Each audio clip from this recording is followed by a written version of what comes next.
Okay, so today is the 9th of April 2025.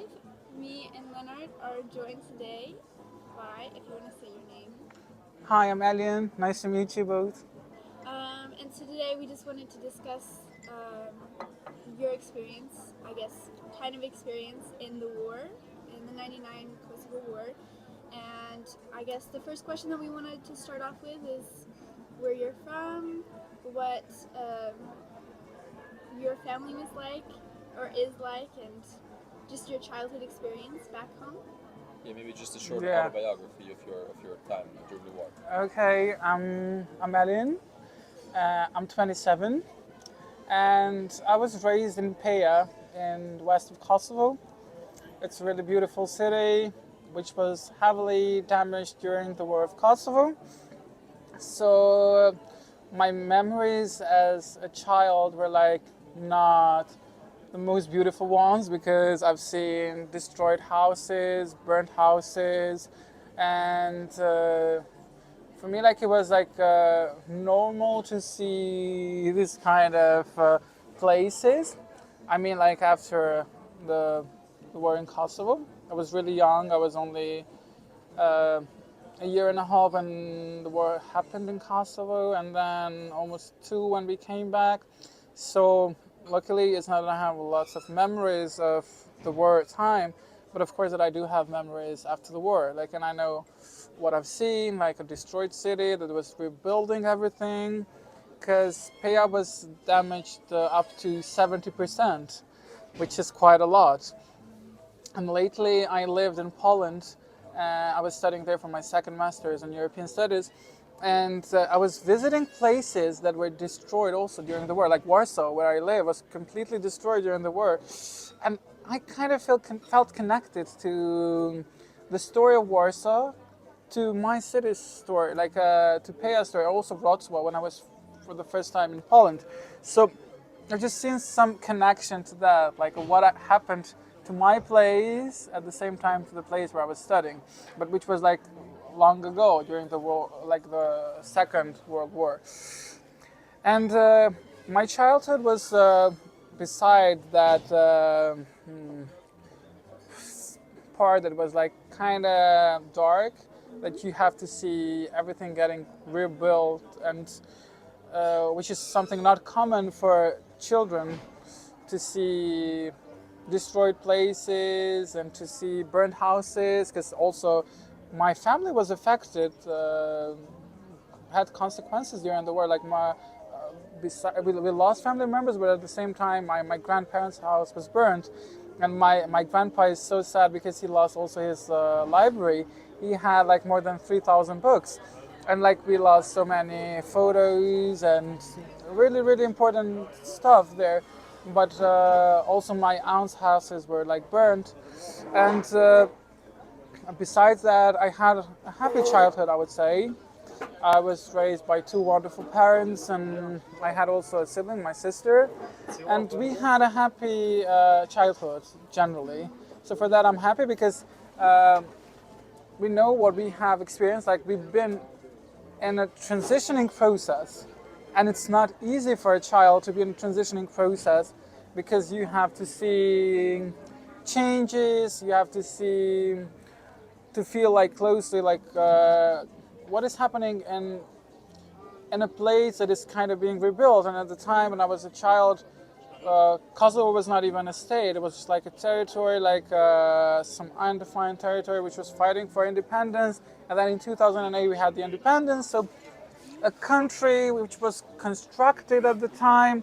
So my childhood was quite interesting. If I tell the people like what happened, like I remember a friend from Barcelona, like he was telling me like, is it possible that you were a refugee? Is it possible that you experienced all these things? Like he couldn't imagine like what I've been through. And I told him that like my family was deported by animal trucks to Albania, and they didn't know the fate that they would have. Like they said that we thought that they are gonna kill us, and we're gonna end up in a mass grave. So we didn't know what's gonna happen to us. Like my mom's a doctor, a medical doctor, and she was like, she said like I just took my diploma and took our IDs, like your birth certificate, and only clothes for you.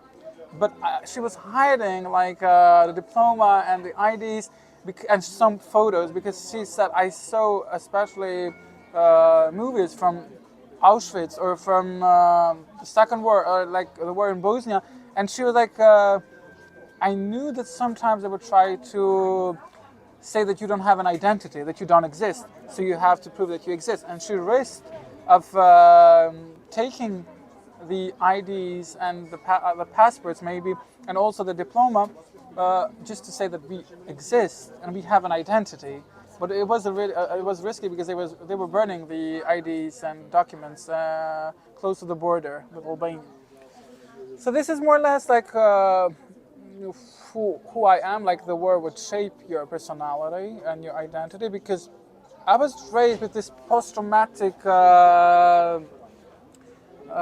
war memories of people, not mine, but of people, because they would always talk about the war, like before the war and after the war. Like you would also always have these definitions, like that you would compare times after the war and before the war. And like for me, like the topic of war was so common, which for other children that were raised like in normal environments, it's something that it looks utopic, something unreal, something that you cannot even imagine.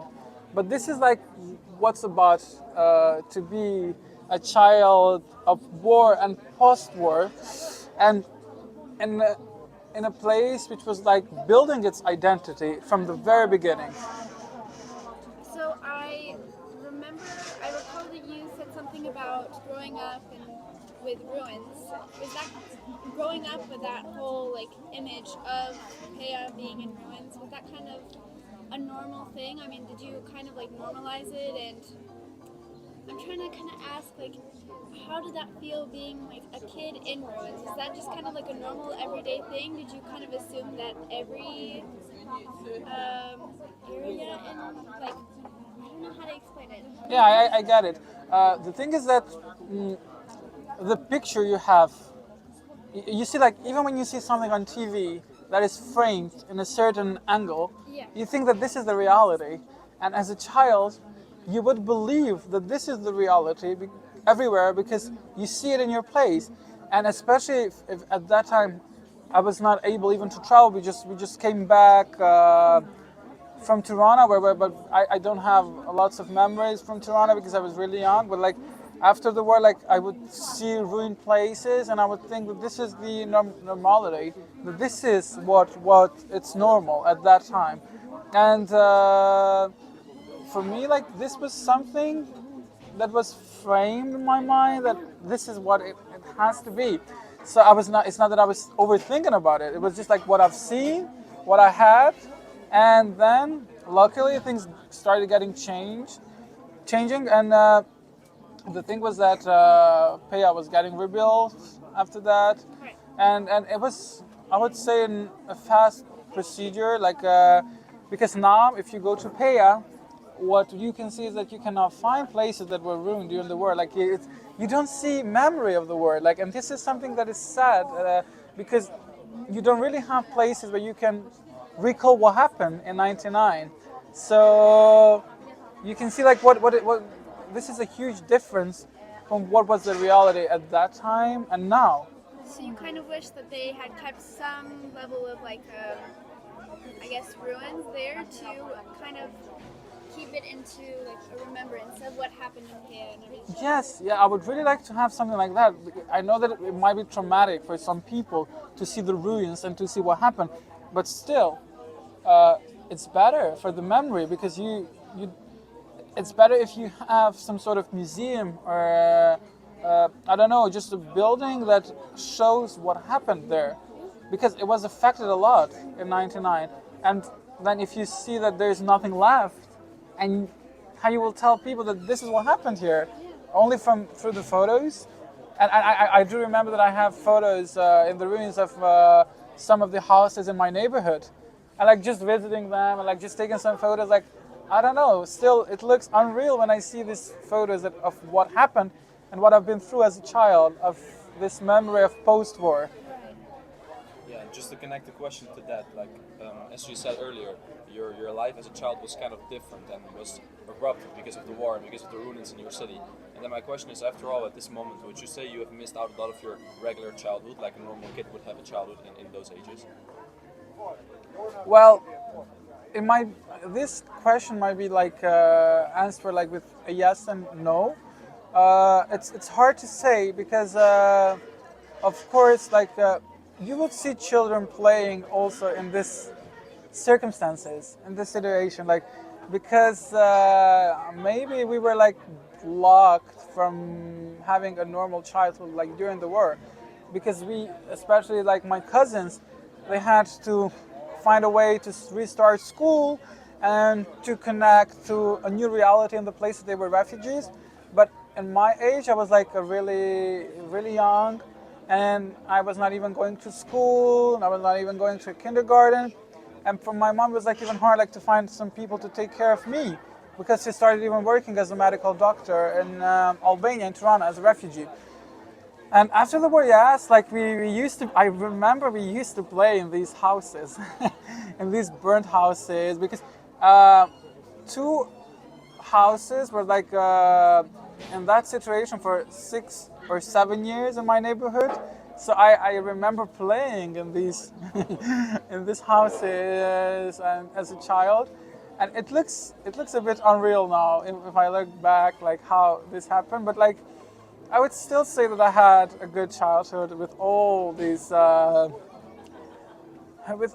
things that happened during my time. So it looks interesting to talk. Like now that I'm thinking, I was never talking about this before. Like it's the first time that I'm sharing this experience because it was something that I was never asked about, and it was something that I never had the ability or the possibility to share it like with other people, like because no one ever asked About the ruins and like of my childhood and Yeah. the ruins and then like how I was affected as a child by all this situation after the war.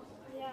I mean, it's pretty interesting. I was trying to put myself in your shoes, and being a kid, I mean, you kind of normalize what surrounds you. So I just thought that was a pretty interesting scenario, especially the fact that you said that you played in those burnt houses. I mean, it was just a normal kind of like kid thing to do. I mean, I'm assuming. Yeah, for us it was a normal thing, and for all the children like that were raised in like in such places, I would say so, because we didn't have a childhood with smartphones or I don't know, like with technology. But this was our reality. We had that. And if I was lucky for something, is that my house was not burned during the war. So this was one of the luckiest things, I would say, but it was heavily damaged. And when we go to the topic of my photo at the museum, I will tell you more about that. Yeah, and then just another question. You said you used to play with your friends, right? So would you have any idea about the experiences of your friends during those times? Maybe friends that were just a bit older that have more direct memories to those times. Would you be able to say anything about that? Or rather, maybe did it ever occur, like, happen that you guys kind of like all talked together? I mean, I'm assuming that you guys all had different experiences, but was that like a normal conversation that kids had back then? I would not. I would say that it was not a normal conversation for my friends. Like now that I'm thinking, I had these discussions only with my cousins, because I wanted to know more from them. Because one of my cousins was 14 during the wartime, and the other one was 11, and so they remember everything. And I was like, oh my gosh, like, but how it has affected your well-being, like your mental health. Like, it's really stressful to have been through this experience, because imagine if I told you that we've been transported by animal trucks to the border of Albania to go there. My cousins were like 14 and 11, and they remember everything, and they even, like from what I've been told, like they even saw dead bodies in the streets. So of course this is so traumatic, and I'm really happy I don't remember these sequences, because I don't know how that would shape my personality and my mental health and well-being. So it's very difficult. And I see that even when I talk to people that are like, let's say, up to 7 or 9 years older than me, they don't really like to talk about it. It's very traumatic, and it brings like really dark memories. And they just like, that's why I'm saying like I just wanted to discuss it with my cousins, like just to see their experiences, and they said it was like very traumatic seeing this soldier, this police officer. They were like saying to them like you have to leave the house immediately.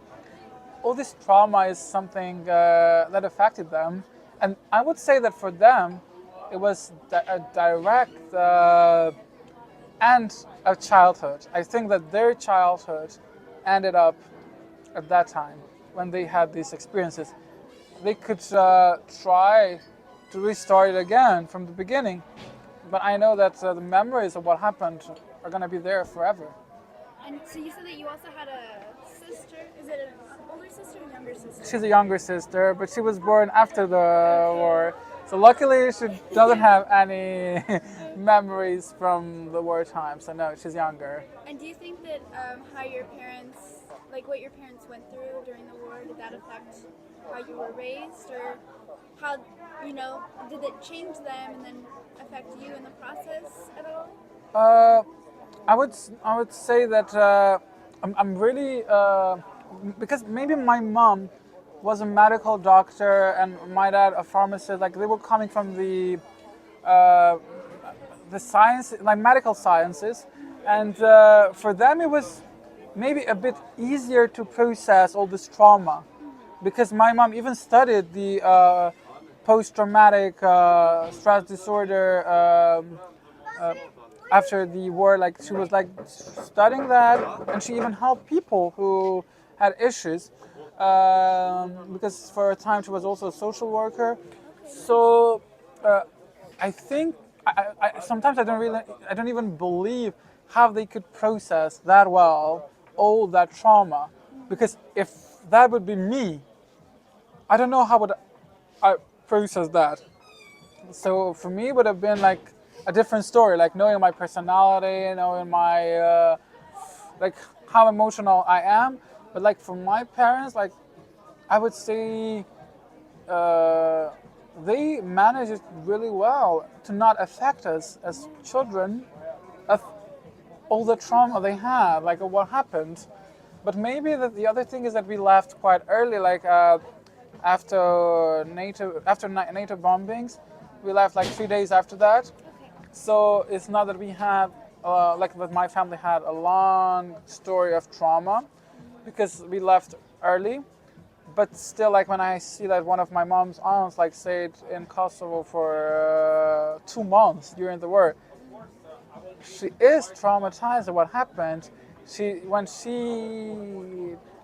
When she's talking about all these stories, like I'm just shocked, like what happened, like what she's been through, and how she left, and after 2 months, like seeing people being killed and hearing all the bombings, and I don't know, like it was quite traumatic for her. So I'm hearing I would say that I was raised by hearing the stories, and for me, it was interesting to hear the stories. I wanted to know more. I was really curious as a child, like to see what happened and why it happened to us. What was the occasion? Like, I really wanted to know more. Like, I had a lot of questions from my parents, and I was super curious to know about the war. Like, for me, war was something like that was normalized at the time, because like I was like, this is maybe what happens to people. Maybe that war is something normal that happens, and then you have to survive the war. Like, I don't know. Like, I don't even know how to explain it. That's so interesting. So like it's equivalent to the ruins. Like war is just like a normal thing that you thought of as a kid, just like that happens in everybody's life. And every day kind of thing. Yeah. This was like more or less what I thought as a child, and then realizing that this is not normal. This is not normal at all. Okay, nice. Yeah, and so just to go back to where you grew up in Peja during the war, as I know from other cities and from other narratives from people in general in Kosovo, I know that especially in Pristina and Mitrovica, that the mix-up of peoples in those cities was very multi-ethnic, multicultural. So my mom's story, for example, she grew up playing around on the streets like during the day with all her friends that were from different ethnic and cultural groups. Could you relate to that in Peja? Because I'm not exactly familiar with the Peja situation of like multi-ethnic mix-ups. I in Peja, especially like in my neighborhood, it was not the case. I would say because uh, usually the children that were like in my neighborhood that I've been raised with were like of Albanian origin. So it's not that I remember having like Serbs in the neighborhood. So it was not like in Mitrovica and other places that are like multi-ethnic. But still like I never had issues with other ethnicities in my city. But as a child, no, I would definitely say that we were more like we were Albanians, like Kosovo Albanians, playing around together. So this was more about my childhood. I don't remember having children from other ethnicities. No. I know that my mom had told me that when she was like growing up and in her school they had to study the Serbian language as well as the Albanian language. This is post-war.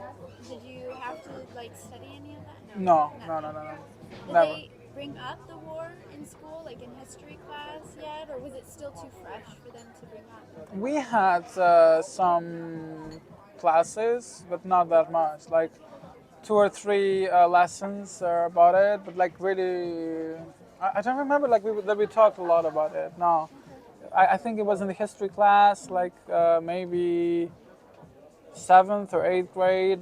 I'm not really sure about it, but still not that much. Like it was not something that we were discussing a lot. Okay,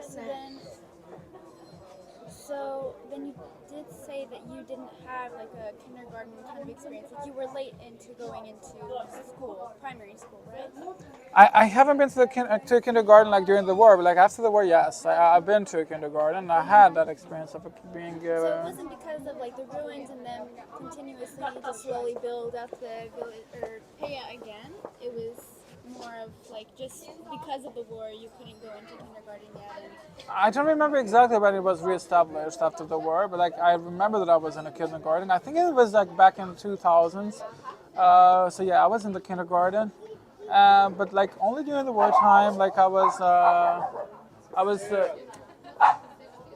I didn't have the possibility to go to a kindergarten because I was a refugee and like I was really young. So it was really hard for my mom to work and to find a way to take care of me. So this was tough for her at the time. I see. Okay.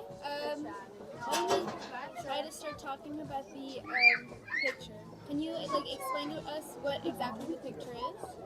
Of like what made you? I posted one day on Twitter and Instagram and like my social media. A photo of me during the war, standing in the stairs of my house, which you can see in the back that is heavily damaged, and you can see clothes everywhere, like and stuff everywhere, like which was like super messy, because it was what happened to our house. Like this was a picture, like frame, like what happened at our house during the war, like and how we found it, like after the war. And the thing is that my dad took a picture and decided to take that moment. So he took a picture of me standing in these stairs with all that view besides me. And I never knew that this is gonna be a testament of history, especially of my history and my family's history. So then one day I was in Peja. I was just checking the albums, like, and I just wanted to find some. I don't know. I don't even remember what I was like checking for. And then I just see this photo, and I say like, wow. I was applying for training for something that was related to refugees. And I said like, wow, this is so interesting. I should post this on social media. And then I wrote a short story about what happened to me, and. When I posted this, I got so many reactions on social media. And one of my friends contacted me and she said, "Hey, Elion, do you know that Children of War Museum is being open? It's going to be established soon in Pristina, and we love this photo. And can you donate it to us? Like, and we will put it like in our museum. I was like, wow, this sounds so interesting, and I'm happy that you reached out to me. And of course, I would love to donate it because it's my story, it's what happened to me and my family, and it's a testament of my history. And then I donated it to her. It was back in August or September last year, and the museum was established this year in January. And it was so interesting to see that my photo was framed there, and it's standing there, and people are seeing it. And even your professor Anna sent a picture of it to me on Facebook, like that she's been there. But then I'm so happy that other people will be able to see a part of my story. I mean, it sounds like a really interesting picture. I mean, and it is such an interesting testament of what exactly happened. I mean, the way that your father had like taken the picture, just It's so good that he thought of it. Like I was gonna ask you what his thought process was of taking that picture. he was taking lots of pictures actually, also of the city, and we have also other pictures of how the house was damaged at that time. He was a bit passionate about photography, and then here it is, this picture, like showing my history. Like it's so interesting that I have something from that time. Yeah. Yeah. So tell us more about what happened after you had donated that picture. If it was kind of. After I donated my picture, I even got calls for interviews. Like I gave an interview for Deutsche Welle, Right. which is a broadcast like in so many languages. Like its main headquarters are in Germany, in Bonn, but they publish in most of languages, and especially in the Balkans, they publish in every language. And they came to my house. Like they filmed at the same place where this picture was taken because they wanted to have it like for them. And then I talked from that perspective. Then I came to the museum and I was like right in front of my picture and talking about it and about my experience and how I see this museum. And for me, this museum is super important because it gives an unseen perspective of children of war and post-war in Kosovo of what they felt, because we were also part of this history, and we also felt what happened here. So it's such a well thought idea to have something for children and to have something for all the people that they can see what was about the children of Kosovo to be raised in such environment. Right. No, I completely agree with you. I mean, do you feel like your experience of being a child of war is less than other people that were children of war, just because you don't have like the same memory, or you were just a baby? Of course, like I haven't been affected like some other children, like that have seen firsthand of, like maybe killings or maybe I don't know, other like brutal stories they have. But I'm really lucky for that. I consider myself lucky of more experiencing the post-war than the war itself because I was really young, and luckily I don't remember. Because I told you, like I don't know how my mental health would be now and my well-being. So for me, still like it's been a tough time of seeing like the process, this transitioning process, but still, it's not even comparable to what some other children have seen and felt with their families. Of course. Okay, then in your case, let's focus for the next few more questions on the post-war experience, so after the war. Do you have any more direct experience from after the war that left some impact on you? Although it wasn't really the war, it was after the war. after the war, like I've been involved in so many projects of trying to promote reconciliation of between Kosovars and Serbs, and I see that it works in so many dimensions because, especially children of that time, they don't have a lot of memories of what happened, and they try to reconcile and they try to find peace. They are part of this peace building process, and I see that from the process I've been involved, like through poetry, through journalism, through documentaries, you can promote reconciliation, which is still hard, especially seeing what's happening with politics in the region. But still, there is will, and I hope that one day we will find some way to reconcile, and we will find some ways to cooperate together and to find some stability for this place. Because, of course, we don't want to see wars anymore. We just want to see a, a region which is stabilized and it cooperates in all the fields and which sees itself in the EU direction. Right. No, I agree with you. Right, let me think. I can make a question. Yeah, so about this reconciliation process, from my perspective, I see a lot of Albanians from Kosovo, like the Kosovo side, doing a lot of work to reconcile and to build relationships with Serbia, with the whole region. From your experience, because you're working in this yourself, would you say it's too much one-sided from the Albanians, or do you think that the Serbians and other groups here in the region are also working hard to build on this? Look, well, from what uh, I've seen a lot of like maybe it's from the circle that I've been around.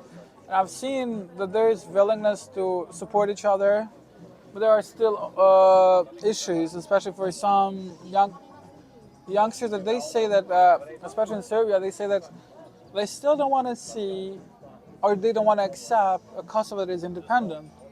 So they have to cope with this reality that Kosovo now is independent, it's a state, and if you accept this reality, as soon as you accept this reality, then there will be a possibility to cooperate and to build peace, because we cannot think of the past like what was Kosovo, what was the situation like. If you don't try to understand what's the reality now, then of course there will be issues.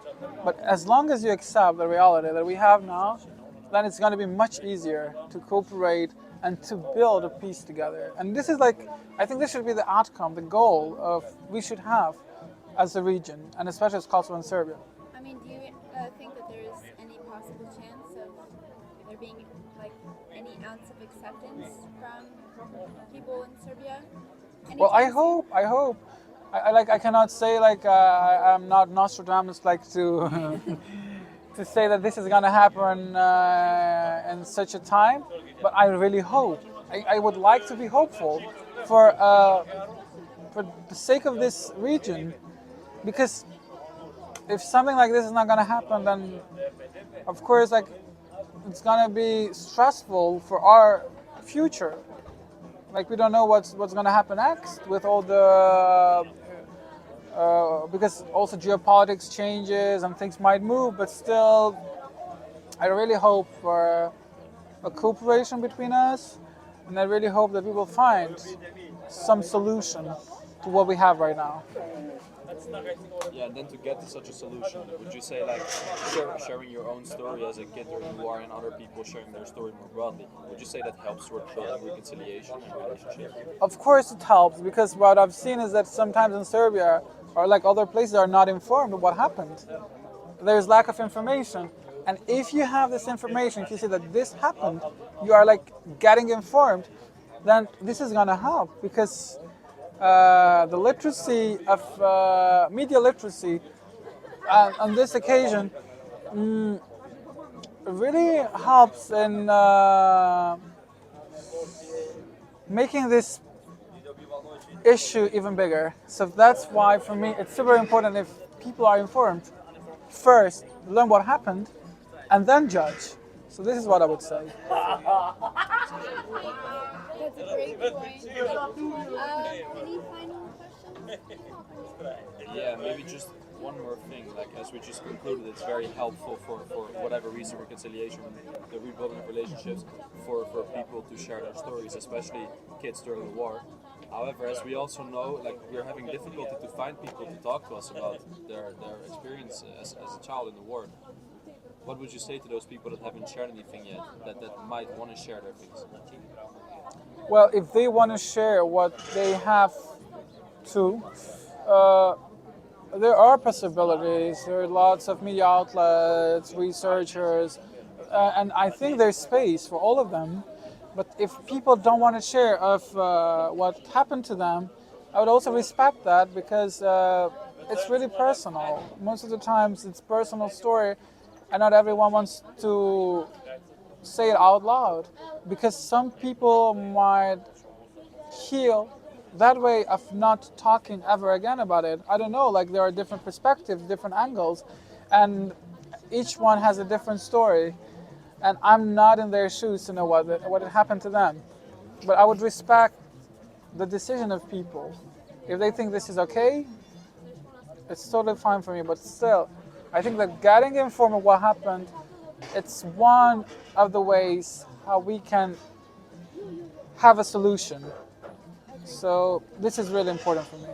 So, I mean, like, taking these experiences, even if somebody doesn't want to, I think it's important for them. Would you say that it's important for them to be encouraged to speak out? Because that only brings more awareness, and then awareness comes reconciliation and acceptance. Of course, I would encourage them if they want to share, like, but really in a way that they want to say it.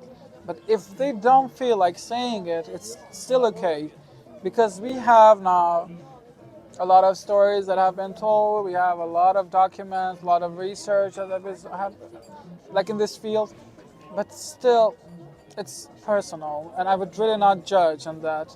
It's up to them, and if they feel like doing so, I would definitely encourage them to share this story, and maybe it will even help them when other people would know what happened to them. And of course, what I would encourage is that, like what I would really like to say, that people don't have to judge other stories. Like if something happened to these people, it's for a reason, and it's part of history now. But still, don't judge of what happened, and try to rebuild a future together. Oh, really nice. Do you by any chance have any final words that you wanted to add potentially? Just about either your experience or about bringing awareness or anything like that? What I would like to say in the end is like it would be that I'm happy to see youngsters like you doing these research and also having this interviews like this and this on such important topics. And I would really encourage you to continue working on that field, and of course like to publish things that are interesting for the public, because you might also be a helpful hand for the society and for the reconciliation process. Okay, well, thank you so much, Elion, for agreeing to do this interview with us and sharing your experience. We just want to really, like you said, spread the awareness of children of war, and you have helped us tremendously. So thank you again. Thank you for having me.